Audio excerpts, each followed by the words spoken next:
Question number 6 है important circuit यहाँ पर गिवन है, बोर्ड एग्जाम के लिए इंपॉर्टेंट है, कॉम्पिटिशन के लिए यहाँ पर इंपॉर्टेंट है। कॉन्सेप्ट क्या है समझते हैं।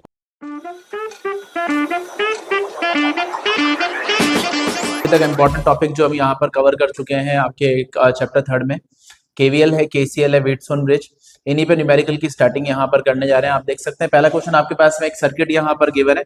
इस सर्किट में आपके पास में सेल यहाँ पर अटैच है और 3 रजिस्टर्स यहाँ पर लगे हुए हैं। क्वेश्चन यहाँ पर ये है find the value of current that is I1। आपको यहाँ पर I1 की वैल्यू कैलकुलेट करनी, तो एकदम फंडामेंटल लेवल से स्टार्ट करने किस तरीके से यहाँ पर हमें किरचॉफ का लॉ यहाँ अप्लाई करना है। तो सबसे पहले आपको I1 कैलकुलेट करने के लिए एक लूप यहाँ पर सेलेक्ट करना है। लूप सेलेक्ट करने के लिए थ्योरी वगैरह बेसिक वगैरह आप कंप्लीट कर चुके हैं, जाके आप वहां कवर कर सकते हैं। आप देख सकते हैं आप यहाँ पर एक लूप सेलेक्ट करें P, S, R और P, मतलब एक क्लोज लूप यहाँ पर आपने सेलेक्ट किया। तो P, S, R और P, तो एक लूप का नाम लिखते हैं लूप P, S, R और क्लोज लूप ये रहा P। तो एक क्लोज लूप आपने यहाँ पर लिया। जब क्लोज लूप आपने यहाँ पर लिया तो देखो सबसे पहले आप कहाँ से कहाँ गए, P से S गए, तो एक सेल यहाँ पर आया। सेल के अंदर हमने ऐसा लिया है कन्वेंशन कि सेल में जब आप क्रॉस करते हैं तो वो साइन आप यहाँ इस्तेमाल करते हैं। तो क्रॉस करने के बाद में क्या आ रहा है माइनस, तो ये लिख दिया माइनस का 5। तो यहाँ पर क्रॉस करने के बाद में लगाया -5। तो अप्लाई करते हैं केवीएल किरचॉफ वोल्टेज लॉ के that is sum of all the voltage across in all the device in a close loop must always be equal to 0। तो यहाँ से जब ऐसे गए क्रॉस करके तो माइनस का 5 आया पहले, तो ये लगा दिया आपने माइनस का 5।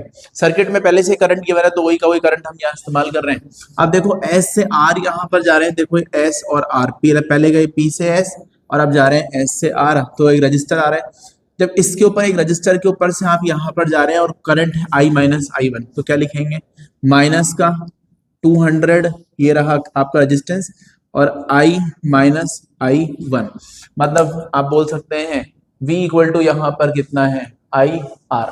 तो I की वैल्यू आपके पास में कितनी है, I माइनस I1 दे रखा है और वोल्टेज आपको मतलब सॉरी रेजिस्टेंस आपको दे रखा है 200 और करंट के साथ जा रहे हैं, तो कन्वेंशन हमने लिया यहाँ नेगेटिव। आप देख सकते हैं हम आ रहे हैं R से P की तरफ आ रहे हैं और सर्किट में देखो करंट कहाँ जा रहा है, इस वाले वायर में ऊपर की तरफ करंट जा रहा है ऊपर, और हमने लूप ऐसा सेलेक्ट करा है कि हम आ रहे हैं ऊपर से नीचे, मतलब करंट के आ रहे हैं आप अपोजिट डायरेक्शन में। तो करंट के साथ चलते हैं तो माइनस लगा देते हैं, क्रॉस करने पे सेल में नेगेटिव तो नेगेटिव, प्लस है तो पॉजिटिव। और आप देख सकते हैं यहां से जब आप ऐसे आ रहे हैं और इसमें अपोजिट जा रहे हैं तो ये लगाना पड़ेगा प्लस का 200 नहीं प्लस का 20 आपका I1, और ये सारी वोल्टेज जो इस क्लोज लूप में थी इक्वल टू में 0, केवीएल है। अब ये लगा दिया माइनस का 5 और ये हो गया माइनस का 200 आपका I, और माइनस माइनस हो गया प्लस का 200 I1 और प्लस का 20 I1 इक्वल टू 0। तो माइनस का 5 माइनस का 200 I प्लस का 220 I1 इक्वल टू आपका 0। इसको शिफ्ट कर लेते हैं, 220 I1 माइनस का 200 I इक्वल टू में आपका यहाँ पर -5 उधर गया तो प्लस का 5। आप कुछ कट लेते हैं 5 से, यहाँ पर इसको काट देते हैं, क्या यहाँ पर लिख सकते हैं 5 से अगर ये यहाँ पर कटेगा तो यहाँ आपके पास में आ जाएगा ये 44 आपका I1 और 200 है तो कितना आ जाएगा 40I और इक्वल टू में कितना आया 1। तो आपकी इक्वेशन यहाँ पे आ रही 44 I1 minus 40I equal to आपके पास में 1। ये है आपकी फर्स्ट इक्वेशन। तो हमें यहाँ पर याद रखें I1 की वैल्यू कैलकुलेट करनी है, 2 वेरिएबल चल रहे हैं, एक तो I है और एक I1 है, तो कम से कम 2 इक्वेशन चाहिए। पहले लूप के अंदर हमने पहली इक्वेशन बना ली, इसी तरीके से यहाँ पर एक और लूप लेते हैं और सेकेंड इक्वेशन भी यहाँ पर बना लेते हैं। आप भी ट्राई कर सकते हैं साथ में। आप अप्लाई करते हैं केवीएल, तो अप्लाई करेंगे यहाँ पर P, R, Q और P, कोई सभी लूप यहाँ पर आप सेलेक्ट कर सकते हैं। तो आपने यहाँ पर लूप लिया, हमने लिया P, R, Q, P। अब P से R की तरफ जा रहे हैं तो रजिस्टर के साथ में आप चल रहे हैं, करंट के साथ आप जा रहे हैं। जब करंट के साथ जाएंगे तो नेगेटिव लेना है, तो माइनस का कितना आ जाएगा ये 20 I1, तो ये हो गया है माइनस का 20 I1। अब आप देखें इसे करंट के साथ चल रहे हो तो माइनस का 60I, तो यह हो गया माइनस का 20 I1 और माइनस का 60I, और इसमें क्रॉस करने पे ऐसे आ रहा है तो क्रॉस करने में प्लस आया तो प्लस का 4 इक्वल टू में कितना 0। तो ये माइनस का 20 I1 प्लस का 60 मतलब माइनस का 60I क्रॉस करने में प्लस का 4 इक्वल टू आपका कितना आ गया 0। माइनस का 20i1 माइनस का 60i इक्वल टू माइनस का 4। इसमें माइनस साइन कॉमन ले लेते हैं और यहाँ पर 4 भी कॉमन ले लेते हैं, तो ये कितना आ जाएगा यहाँ आपके पास में 5i1, तो ये हो गया कुछ आपके पास में 5i1 और 60 है तो ये हो गया आपके पास में कितना 15 प्लस का, तो ये माइनस बाहर आ गया, प्लस का 15i इक्वल टू में -4 और -4 कैंसिल हो गया, ये हो गया आपके पास में 1। तो इक्वेशन तैयार होने बाद में आपके पास में बैठ रही है कितनी 5i1, यहाँ लिख देता हूँ, तो दैट इज 5i1, चेक कर लेते हैं एक बार 5 ठीक है, और प्लस का 15i इक्वल टू आपकी 1, तो ये वैल्यू 1 के बराबर यहाँ पर है, और ये एक इक्वेशन सेकंड इक्वेशन आ गई। अब दो इक्वेशन है, दो वेरिएबल है, पूछा हमसे यहाँ पर i1 है, आप भी सॉल्व कर सकते हैं कि i1 की वैल्यू यहाँ पर आपको कैलकुलेट करनी है, तो ये पहली इक्वेशन थी, ये सेकंड इक्वेशन है, लिख लेते दोनों एक साथ, एलिमिनेशन में डाल देंगे 40i1 माइनस का 40i इक्वल टू 1, और यहाँ पर आपके पास में कितना है 5i1 और प्लस का 15i इक्वल टू आपके पास में कितना आ गया यहाँ पर 1। अब पहली इक्वेशन और सेकंड इक्वेशन देखो, i1 बचाना है क्योंकि हमें तो i1 चाहिए, i1 आने के लिए क्या करना पड़ेगा, यहाँ पर आप इस i को एलिमिनेट कर देते हैं, तो इसे मल्टीप्लाई कर देते हैं किससे 3 से, और इसे मल्टीप्लाई कर देते, देखो 40 इंटू 3 120 आ जाएगा, और 15 को मल्टीप्लाई कर देते हैं यहाँ पर किससे 8 से, तो ये भी 120 यहाँ पे आ जाएगा। तो आप चेक करें, यहाँ 3 से मल्टीप्लाई करा फर्स्ट इक्वेशन को, तो ये 44 इंटू 3, अब 44 इंटू 3 आपका यहाँ हो गया 132, तो 132i1 माइनस का 3 इंटू 40 आपके पास में आ गया 120i इक्वल टू 3, और वैसे 8 इंटू आपका यहाँ पर कितना आया, ये 40 हो गया, ये 40i1 और प्लस का 8 15 इंटू 8 आपका यहाँ पर कितना आ जाएगा 120, 40 इंटू 3 आपका 120, और 15 इंटू 8 भी आपका यहाँ पर कितना आ जाएगा 120, और इक्वल टू में आपका कितना यहाँ पर आ रहा है वैल्यू 8। एलिमिनेशन में जा चुका, 132 अपॉन 40, 172i1 इक्वल टू 11 ठीक है, तो 11/172 एम्पियर, ये था आपका इसका आंसर। सेकंड क्वेश्चन आपके पास में, आपको कैलकुलेट करना है, करंट निकालना है, सर्किट गिवन है, i1 निकालना है, i2 निकालना है, i3 निकालना है, तो find the value of i1 i2 and i3 in the circuit as shown. तो आपको यहाँ पर अप्लाई करना है केवीएल, तो इसके लिए लूप सेलेक्ट कर लेते हैं। सबसे पहले एक लूप यहाँ पर आपने लिया a b c d और a, इस लूप के अंदर आप जो ये लूप आपने सेलेक्ट किए, इसमें यहाँ पर सबसे पहले करंट के साथ जा रहे हैं, और सॉरी ऊपर डायरेक्शन में जा रहे हैं ए से बी, तो सेल के क्रॉस करने में प्लस आया तो आप ले सकते हैं यहाँ पर प्लस का 12। करंट निकालने के लिए केवीएल यहाँ लगा रहे हैं, तो ये लिख दिया आपने प्लस का 12, करंट के साथ गए तो माइनस का 5i1, तो ये हो गया है -5i1, और उसके बाद घूम के इधर आ रहे हैं नीचे की तरफ, तो माइनस का कितना आ जाएगा 2i3 इक्वल टू में कितना आ गया 0। अब यहाँ i3 can be i1 plus i2, तो i3 को आप यहाँ पर क्या लिख सकते हैं, i1 प्लस i2 को incoming current equal to outgoing current, तो i1 plus i2 equal to आपके पास में कितना आ जाएगा i3, जितना भी करंट आएगा उतना ही करंट चला जाएगा, तो इस i3 की जगह पे लिख देंगे i1 प्लस i2।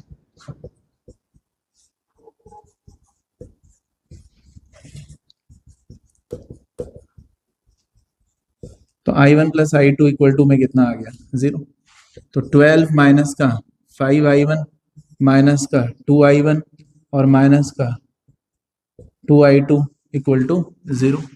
इसको थोड़ा अरेंज कर लो, ये हो जाएगा 7, ये हो गया 7 माइनस का 7i1 माइनस का 2i2 और इक्वल टू में माइनस का 12, और ये हो गया 7i1 प्लस का 2i2 इक्वल टू 12, ये आपका आया फर्स्ट इक्वेशन, ये आपकी पहली इक्वेशन है, 7i1 plus 2i2 equal to 12। इसी तरीके से एक और लूप सेलेक्ट कर लेते हैं, यहाँ पर भी केवीएल लगा लेते हैं, तो एक लूप और यहाँ पे आपने लिया, तो लूप रखा C E F D और C, फिर वापस लिखा सम ऑफ ऑल द वोल्टेज 0 के बराबर, तो आप देख सकते हैं जब आप C से E गए तो एलिमेंट है ही नहीं, लेकिन ई से एफ गए तो एक एलिमेंट आया और करंट के अपोजिट में जा रहे हैं, तो क्या लिखेंगे यहाँ पर प्लस का I2, तो प्लस ऑफ I2, फिर क्रॉस करने पे लिखेंगे तो माइनस का 6, डी से एफ में कुछ है नहीं, फिर करंट के अपोजिट गए तो करंट के अपोजिट में प्लस का 2I3 इक्वल टू 0। तो ये हो गया 3I2 और माइनस का 6 प्लस का 2, what is I3? I3 is I1 plus I2, तो I3 की वैल्यू है I1 plus I2 equal to 0। तो I1 प्लस I2 किसके बराबर है? 0 के। इस I3 की वैल्यू पुट कर दी, तो ये हो गया 3I2 माइनस 6 प्लस का 2I1 प्लस का 2I2 equal to 0। 3I2 plus 2I2 is 5I2, तो ये 5I2 प्लस का 2I1 इक्वल टू में कितना आ गया आपके पास में 6, दैट इज इक्वेशन नंबर 2। तो सेकंड इक्वेशन आपके पास में आ गई। अब थोड़ा अरेंज करके इनको एलिमिनेशन में डाल देते हैं, तो ये हो गया 7I1 प्लस का 2I2 इक्वल टू 12, और ये हुआ आपके पास में 2I1 प्लस का 5I2 equal to 6। First equation को मल्टीप्लाई कर लो 5 से, सेकंड इक्वेशन को 2 से, और फिर I1 यहाँ पर I2 एलिमिनेट हो जाएगा। साइन चेंज कर लेते हैं, यहाँ लिख लेते हैं समझने के लिए। ये हो गया 5 इंटू 7 आपका 35, दैट इज 35I1 प्लस का 10I2 इक्वल टू 60, और ये वाला आपके पास में कितना आया 4I1 प्लस का 10I2 इक्वल टू 12, तो 10I2 इक्वल टू 12। ये माइनस माइनस और माइनस इसको कैंसिल कर दिया, 35 माइनस 4 31I1, तो ये हो गया 31I1 और 60 माइनस 12 दैट इज 48। I1 निकल के आया 48/31, I1 निकल के आया है 48/31 आपका एम्पियर। तो ये आपका हुआ पहला पार्ट यहाँ पर कंप्लीट। अब I2 कैलकुलेट करना है, तो आप I2 और I3 खुद एक बार ट्राई कर लेना। इसमें I1 की वैल्यू पुट कर दीजिए, यहाँ से I2 आ जाएगा, और I1 प्लस I2 किसके बराबर था यहाँ पर आपके I3 के बराबर। तो दो पार्ट खुद एक बार ट्राई करना है, और फर्स्ट पार्ट का आंसर है 48/31। देख सकते हैं आपके पास में क्वेश्चन नंबर 3 आपको सर्किट यहाँ पर गिवन है, और इस सर्किट में आपको यहाँ पर पूछा है potential difference between VA minus VD, मतलब एक और डी वाले पॉइंट का पोटेंशियल डिफरेंस यहाँ पर कैलकुलेट करना है। इंपॉर्टेंट इन्फॉर्मेशन यहाँ पर ये गिवन है that there is no current in the arm BE, मतलब इस वाले के अंदर किसी भी तरीके का कोई करंट यहाँ गिवन नहीं है। क्लियर है? तो आपको यहाँ ऐसा दे रहे हैं कि देयर इज नो करंट, और यहाँ करंट का कुछ वैल्यू रख लेते हैं I। अब इसमें कोई करंट नहीं है और पोटेंशियल डिफरेंस पूछा है A में और D में, तो हम यहाँ पर करते ये हैं, देखो इधर से अगर आप चलोगे तो आपको करंट की इंफॉर्मेशन इकट्ठा करनी पड़ेगी। हम एक काम करते हैं, अगर इसमें कोई करंट नहीं है तो यहाँ से A से शुरू करते हैं, और A से यहाँ पर चल के D पर यहाँ खत्म कर लेते हैं। तो A से स्टार्ट करते हैं और D पे एंड यहाँ करते हैं। तो कैसे लिखना है देखना, अगर आपको एक पॉइंट से दूसरे पॉइंट पे एंड करना हो तो जिस भी पॉइंट से स्टार्ट करें सबसे पहले उसका पोटेंशियल लिख ले, जैसे लिख दिया VA। उसके बाद में A से इधर जा रहे हैं तो ये आया माइनस का 6। उसके बाद में आप चेक करें, देखो यहाँ से ऐसे गए तो ये आया, क्रॉस करने के बाद क्या आया -6 था, यहाँ क्रॉस करने के बाद आया -3। हाँ ये बात हमें पता है, इसमें करंट नहीं है। करंट नहीं है तो R के ऊपर कोई वोल्टेज बनने वाली नहीं है। अगर मैं यहाँ बोलता कि I 0 है तो I R1 भी आपका 0 ही आ जाएगा। लेकिन क्या यहाँ पर इस सेल का पोटेंशियल डिफरेंस को गिना जाएगा? इंपॉर्टेंट बात ये है कि करंट बिल्कुल यहाँ पर नहीं है, लेकिन पोटेंशियल डिफरेंस जो इस सेल को क्रॉस करते हुए आपको -3 यहाँ लेना पड़ेगा। तो इस जगह पे आप गए -3, यहाँ और कुछ है नहीं, तो जिस पॉइंट पे आप एंड करते हैं उस पॉइंट का पोटेंशियल लिख दीजिए, इक्वल टू यहाँ पर कितना आ जाएगा VD। तो ये कितना आ गया VA minus VD equal to आपका 9 वोल्ट। तो पोटेंशियल का difference VA minus VD equal to 9 volt. But अगर आपको याद हो तो हम KVL जब भी अप्लाई करते थे तो हम एक क्लोज लूप यहाँ पर लेते थे। अगर A पॉइंट से शुरू किया तो हम A पॉइंट पे खत्म करते थे। अब समझना, मान लो मैंने A वाले पॉइंट से स्टार्ट किया, अगर मैं KVL लगा रहा हूँ तो मैंने A से स्टार्ट किया, फिर A से स्टार्ट करने के बाद घूम फिर के वापस से हमने A पे एंड किया। तो जितने भी डिवाइस यहाँ आए, मान लो 2 इंटू I माइनस का 2I, फिर आपके पास में ये प्लस का 1 क्रॉस करने के बाद में फिर ये माइनस का आपका यहाँ पर कितना आ गया 3I। फिर मान लो ऐसे जाते जाते यहाँ भी करंट I मान लेते हैं, फिर यहाँ से कितना आया करंट के साथ है तो माइनस का IR, फिर ऐसे क्रॉस करने पे कितना आया प्लस का 4। अब यहाँ क्रॉस करने पे कितना आ जाएगा आपका, इसको क्रॉस करने पे प्लस है तो +4, इससे क्रॉस करने पे आपका प्लस है तो +6। अब इक्वल टू में आप हमेशा क्या वैल्यू डालते थे, तो हम बोलते थे sum of potential drop across all the device in a close loop must always be equal to zero. ऐसा इसलिए क्योंकि ए से स्टार्ट करके घूम के जब वापस आप ए पे यहाँ पर एंड करते हैं तो यहाँ पर जहां से शुरू करा उसका पोटेंशियल लिख लिया और घूम फिर के वापस जहां एंड करा उसका पोटेंशियल लिख लिया। अब आप देखो इधर भी ए लिखा हुआ है वी ए, इधर भी वी ए लिखा हुआ है, कट करोगे तो यहाँ इक्वल टू में कितना आ जाएगा जीरो। तभी बोला जाता था कि नेट पोटेंशियल का वैल्यू यहाँ पर किसके बराबर है, जीरो के बराबर। तो sum of potential drop across all the device in a close loop must always be zero. लेकिन इस समय देखो हमने ए से स्टार्ट करा तो ए का पोटेंशियल लिख लिया और डी पे आपने खत्म करा तो आपने वहां डी का पोटेंशियल लिख दिया, तो V A minus V D. इसलिए इस बार इसको यहाँ पर जीरो नहीं पुट किया। और नॉर्मली हम जब लिख रहे होते हैं तो पोटेंशियल की वैल्यू यहाँ पर क्या लिखेंगे, that is sum of potential drop must be equal to. Fourth question देख सकते हैं, आपके पास में एक सर्किट गिवन है, आपको यहाँ सर्किट के अंदर रेजिस्टेंसेस गिवन है और सेल यहाँ पर अटैच है। क्वेश्चन यहाँ पर ये है कि ए वाले पॉइंट पे मतलब बी वाले पॉइंट पे आपको पोटेंशियल कैलकुलेट करना है। Potential at A point is given, आपको कितना है, जीरो। तो बी वाले पॉइंट पे पोटेंशियल की वैल्यू यहाँ पर कैलकुलेट करनी है और ए पे पोटेंशियल जीरो दे रखा है। अब यहाँ आप देखो आर की वैल्यू अननोन है, आर वन अननोन है और हमें बी पे पोटेंशियल निकालना है। बट इस बीच वाले रास्ते को अगर हम यहाँ पर देखने की कोशिश करें, जब यहाँ से हम यहाँ तक एंड करते हैं तो आप देख सकते हैं कि इसमें करंट आ रहा है यहाँ पर 2 एम्पियर, इधर कितना करंट चला गया 1 एम्पियर। और करंट पता है, रेजिस्टेंसेस पता है, आप ए वाले पॉइंट से स्टार्ट करें बी वाले पॉइंट पे खत्म करते हैं। तो देखो इधर से जाने के लिए हमें यहाँ पर आर चाहिए होगा, इधर आर वन चाहिए होगा। बट अगर हम ए पॉइंट से स्टार्ट करके बी वाले पॉइंट पे यहाँ थोड़ा खत्म कर ले, एनालाइज करने से पता लग जाएगा। तो आप यहाँ देख सकते हैं कि ए पे पोटेंशियल था तो ये लगाया बी ए, इधर ए से चल रहे हैं, फिर ऐसा क्रॉस किया तो प्लस का 2, तो ये हो गया आपका प्लस का 2। फिर ऐसे ऊपर की तरफ गए तो करंट के अपोजिट डायरेक्शन में जा रहे हैं तो 2 इंटू 2 कितना आ जाएगा, प्लस का 4, करंट के अपोजिट में है प्लस, फिर क्रॉस करने पे प्लस, तो ये एक और बार आपने लिखा प्लस का 4 इक्वल टू में कितना लिख दिया है वीबी। तो यहाँ पर आपने देखा कि ए का पोटेंशियल जीरो था तो ये हो गया आपका जीरो और ये आपका मिला के कितना आ गया 10, that is potential at point B. थोड़ा एनालाइज करने पे बहुत आसानी से यहाँ पे हमने इसे कैलकुलेट कर लिया कि बी का पोटेंशियल यहाँ पर आपके पास में 10 वोल्ट है। आप देख सकते हैं, आप चाहें तो इस सर्किट के अंदर अभी और भी चीजें जो पूछी जा सकती है वो यहाँ पर क्या है, आर की वैल्यू पूछ सकते हैं। तो ये आपके लिए होमवर्क है, खुद ट्राई कर ले कि इसमें इस लूप में यहाँ पर आर की वैल्यू कैलकुलेट कर सकते हैं, केवीएल लगा दें, इस लूप में चल लें और ऐसे इस लूप में एक और बार चल के आप यहाँ R1 यहाँ पता कर सकते हैं। क्वेश्चन 5 यहाँ पर आपके सामने है, आपको पोटेंशियल डिफरेंस कैलकुलेट करना है। एक सर्किट यहाँ पर गिवन है, छोटा सा हिस्सा यहाँ पर है, कॉन्सेप्ट है, ट्राई कर सकते हैं, समझ सकते हैं, एक बार खुद यहाँ पर सेल्फ ट्राई करें, फिर देख सकते हैं कि यहाँ हमें और क्या चीजों का थोड़ा सा ध्यान रखने की जरूरत यहाँ पर है। देख सकते हैं, मैं साथ में ट्राई करता हूँ, आपके देखें ए वाले पॉइंट पर अगर हम यहाँ पर हैं तो हमने ए वाले पॉइंट का पोटेंशियल यहाँ पर लिख लिया वी है, हम जानते हैं एक पॉइंट से दूसरे वाले पॉइंट पे एंड कर रहे हैं। फिर आप जब यहाँ से आगे चलते हैं तो देखो यहाँ आपने लिखा माइनस का एक बार यहाँ पर 2 सेल को क्रॉस करने के ऊपर। यहाँ हमसे नॉर्मली गलती ये हो सकती है कि जो नीचे लिखा हुआ है 2 ओम, ये याद रखिएगा सेल का ये ईएमएफ है और ये उसका अपना खुद का इंटरनल रेजिस्टेंस है, तो इसे भी हमें कंसिडर यहाँ पर करना होगा।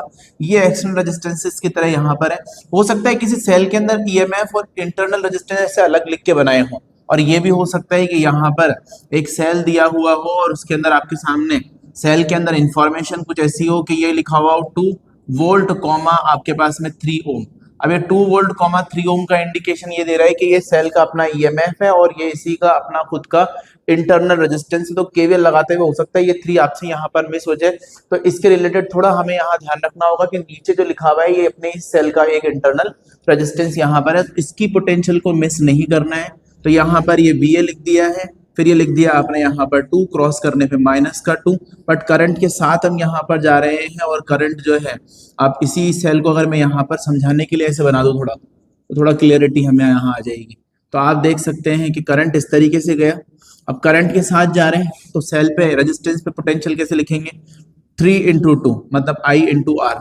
तो यहाँ पर रेजिस्टेंस था 2 और करंट गया इससे 3, तो पोटेंशियल कितना बनने वाला है आपके रेजिस्टेंस के ऊपर, 3 इंटू 2 I इंटू आर, तो ये हो जाएगा यहाँ पर आपका 6।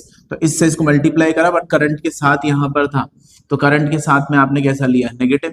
और इसके अबाउट देखो करंट जो है वो इसी तरीके से यहाँ से ऐसा जाने वाला है, ए से बी की तरफ यहाँ पर जा रहा है, फिर ये करंट के साथ यहाँ पे आ रहा है, तो देखो 3 इंटू 4 करंट के साथ नेगेटिव, तो ये लिया आपने 3 इंटू 4 और इक्वल टू में यहाँ पर आपने किसके बराबर डाल दिया, वी बी। तो बी बी के बराबर यहाँ पर रखा, ये लिखा वी ए माइनस का, और ये आपके पास में हो गया है 12 और ये 8 20। तो बी माइनस का 20 equal to VB, VA minus VB equal to आपके पास में कितना आया है 20 वोल्ट। यहाँ फिर बड़ी इंपॉर्टेंट बात फिर से कि जब आपको इंटरनल रेजिस्टेंस गिवन हो तो इसके रिलेटेड थोड़ा हमें यहाँ अलर्ट रहना चाहिए। क्वेश्चन नंबर 6 है, इंपॉर्टेंट सर्किट यहाँ पर गिवन है, बोर्ड एग्जाम के लिए इंपॉर्टेंट है, कॉम्पिटिशन्स के लिए यहाँ पर इंपॉर्टेंट है। कॉन्सेप्ट क्या है समझते हैं। क्वेश्चन यहाँ पर आपके पास में गिवन है कि आपके पास में यहाँ पर एक क्यूबिकल नेटवर्क यहाँ पर गिवन है जिसमें टोटल मिलाकर के 12 रजिस्टर्स आपने यहाँ अटैच कर रखे हैं और आपको कैलकुलेट करना है इक्विवेलेंट रेजिस्टेंस और total current in the circuit के। इस पूरे सर्किट का रेजिस्टेंस यहाँ पर क्या होगा और टोटल सर्किट का यहाँ पर करंट क्या है। ईच रेजिस्टेंस जो हर एक आर्म जो आपको यहाँ दिख रहा है उन सब में आर रेजिस्टेंसेस जो ये लिखे हुए हैं इन सब की वैल्यू यहाँ पर आपको 1 ओम गिवन है। तो पहले तो इस सर्किट को समझने की कोशिश करते हैं कि यहाँ से अगर हम करंट निकाल देते हैं, मान लेते हैं 6i, आप चाहें तो i निकाल दें, आप चाहें 3i निकाल दें, 12i, जिस भी तरीके से आगे जाएगा उसका डिस्ट्रीब्यूशन समझना है। यहाँ तक अगर 6i करंट इस तरफ पहुंचता है तो उस करंट के कितने हिस्से यहाँ पर हमें करने हैं, 3 हिस्सों में यहाँ पर हमें इसे डिवाइड करना है। बट सर्किट को अगर हम समझने की कोशिश करें तो इस सर्किट में आप देख सकते हैं, अगर आप इस जगह पे एंटर करते हैं तो एग्जिट वाले पॉइंट पे ऑब्जर्व करें और सिमेट्री को देखने की कोशिश करें। देखो देखो ए से यहाँ वाले पॉइंट से जब हम इस वाले पॉइंट पे जाते हैं तो ये 1 2 और 3, मतलब इस वाले वायर से निकलने के लिए 3 रजिस्टर यहाँ पर लग रहे हैं और तीनों 1 ओम के। अगर ऐसे बाहर जाता तो करंट 1 फिर 2 फिर 3, फिर ये सब कुछ यहाँ पर बराबर है। फिर आप देख सकते हैं यहाँ पर भी एक रेजिस्टेंस अटैच यहाँ पर है, तो ये वाला भी आपके पास में आर ही यहाँ है। तो ये देख सकते हैं यही 1 2 3 1 2 3 1 2 3, कोई सा भी दे 1 2 3, ये 1 2 3, मतलब किसी भी एंड के अबाउट एंटरिंग और एग्जिट के बीच में 3 रजिस्टर्स यहाँ पर लगे हुए हैं और सिमेट्रिकली यहाँ पर डिवाइड यहाँ करंट कर सकते हैं कि आप इस तरफ की कोई ब्रांच में चले जाएं, बीच वाली कोई भी रास्ते पे चले जाएं या एंड वाले कोई भी रास्ते पे चले जाएं। 3 रजिस्टर्स यहाँ पर हैं जो करंट के रास्ते में आप देख सकते हैं एंट्री और एग्जिट के बीच में यहाँ पर बने।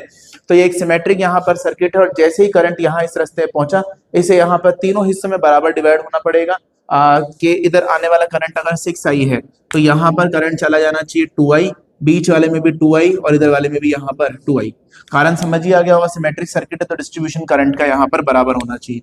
फिर ये 2i करंट जब यहाँ से यहाँ पहुंचेगा तो इस 2i करंट को आप यहाँ कैसे लिख सकते हैं कि इसके 2 हिस्से करने पड़ेंगे, एक यहाँ पर i एक यहाँ पर i। इसी तरीके से ये यहाँ पर 2i पहुंच गया तो फिर ये यहाँ पर i और ये भी यहाँ पर i, ये यहाँ पर 2i आ रहा है तो ये इधर भी कितना आया i और इधर भी यहाँ पर ये i, इधर से एक i करंट आया इधर से एक i करंट आया, मिल जाए तो कितना आ जाएगा 2i। यहाँ से एक i करंट आया यहाँ से एक i करंट आया, इधर भी मिल गया तो कितना आया 2i, इधर से भी i इधर से भी i, ऐसे मिल जाए तो ये भी कितना आ गया 2i। तो आप देख सकते हैं यहाँ से ये करंट i और i मिलके 2i हो गया, इधर भी i 2i इधर भी i और आपका यहाँ पर कितना 2i, और मिलने पर वापस से एंट्री से यहाँ से आता हुआ करंट आ गया 6i। तो देख सकते हैं सेल से स्टार्ट हुआ था 6i और घूम फिर के वापस यहाँ पर 6i करंट आ रहा है, मतलब डिस्ट्रीब्यूशन यहाँ करंट का करेक्ट है। अब इसका यहाँ पे सबसे बढ़िया तरीका है कि किसी एक हिस्से से स्टार्ट करें, जैसे कि नाम रख लेते हैं ए बी सी और डी, और एक कंप्लीट लूप को लेके वापस ए वाले पॉइंट पे पहुंच जाओ। तो हम यहाँ पर एक लूप सेलेक्ट करते हैं, आउटर लूप लिया ए बी सी डी और एक वापस से लूप ये वाला ए। अब यहाँ सम ऑफ पोटेंशियल ड्रॉप जितने भी डिवाइस आते हैं उनके अबाउट उठा के 0 के बराबर डालते हैं। अब मान लो यहाँ से जब आप जा रहे हैं ए से बी, तो ए से बी पर जब आप गए तो इसको आर ही ले लेते हैं और करंट ले लेते हैं 2i, और करंट के साथ जा रहे हैं तो माइनस साइन लगाना है, तो ये हो जाएगा आपका माइनस का 2i r। देखो माइनस 2i और r, फिर ऐसे जा रहे हैं ऊपर की तरफ और यहाँ पर रेजिस्टेंस r है, करंट आपका यहाँ पर i है, तो ये माइनस का हो जाएगा i इंटू r, और यहाँ से ऐसा इस तरफ गए तो माइनस का 2i r, तो ये फिर माइनस का 2i r, और घूम के ऐसे आउटर सर्किट के अंदर आ रहे हैं। ये वाला सर्किट ऐसा था, माइनस का 2ir, फिर ये वाला माइनस का ir, और फिर ऊपर की तरफ यहाँ से ले सकते हैं माइनस का ir, इससे भी निकल सकते थे, ये मैं लिखा माइनस का 2ir, और क्लोज करते हुए देखो सेल के अंदर ऐसे क्लोज करते हुए आए तो प्लस का e, और ये हुआ plus of e equal to यहाँ पर कितना है 0, और ये हो गया है आपके पास में माइनस का 5ir इक्वल टू में माइनस ही माइनस माइनस यहाँ पर कैंसिल हो गया। हमें यहाँ पर i की वैल्यू कैलकुलेट कर लेते हैं, तो i कितना आ जाएगा e divided by 5 into r, ये लिख दिया आपने। e की ईएमएफ की वैल्यू यहाँ पर आपके पास में गिवन है 10 वोल्ट, तो ये ईएमएफ है आपके पास में यहाँ पर 10 वोल्ट, ये रहा देखो 10, तो ये इधर लिख दिया 10 और 5 into resistance in each branch is actually 1 ओम, हर एक ब्रांच का रेजिस्टेंस आपको 1 दे रखा है 1। अब ये 10/5 कितना आ जाएगा 2 एम्पियर, तो कट करने पे आया 2। बट करंट जो सर्किट से निकला था ये तो आई है और हमें निकालना है जो सर्किट से आने वाला करंट है 6i। तो what is the total current जो सर्किट से यहाँ पर पास हो रहा था वो 6 into 2 that is what 12 ampere. तो टोटल करंट आपके पास में 12 एम्पियर यहाँ पर है और हमें अब निकालना है equivalent resistance of the circuit. What is the equivalent resistance? Equivalent resistance can be a total EMF divided by the total current. तो total EMF is actually 10 volt, तो ये 10 वोल्ट यहाँ पर आ गया और टोटल करंट है आपके पास में 12 दैट इज ये 6i लिख देते हैं क्योंकि करंट तो टोटल यहाँ पर कितना निकला था 6i, तो EMF E divide by 6i।